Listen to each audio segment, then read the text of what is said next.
All right, so just to wrap up the BDI-2, so it's got great reliability and validity. It really purports to help measure the severity of depression in helping diagnosing patients and for detecting possible depression in normal populations, and it does a really good job of that. It's got high usability. Everyone knows what the BDI-2 is, and most people have tried using it so far. It's really easy to score and interpret, and anyone can administer it. It also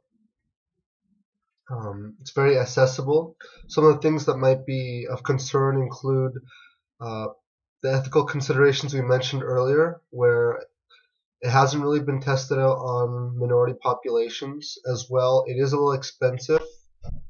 Each test is actually about roughly $1. So to order it in to get 25 new tests, it's about $25 American, so expensive there. So let's move on to our activity. So the activity is very straightforward.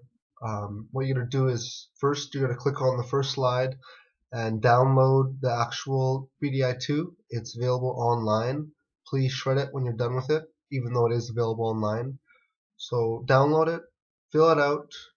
In terms of scoring, all you have to do is add up the scores from each question. So there's 21 questions.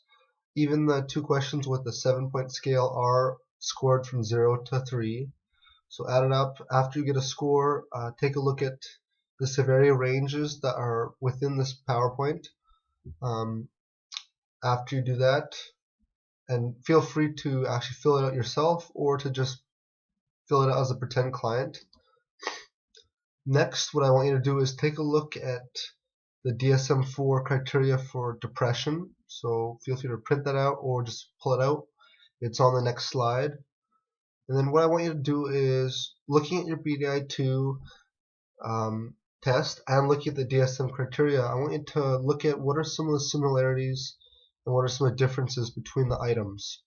Remember that Beck was trying to create the BDI-2 with similar items to the DSM-4. So take a look at that, look at the similarities, play around with it. On the next slide, I've given some examples of some of the similarities and differences.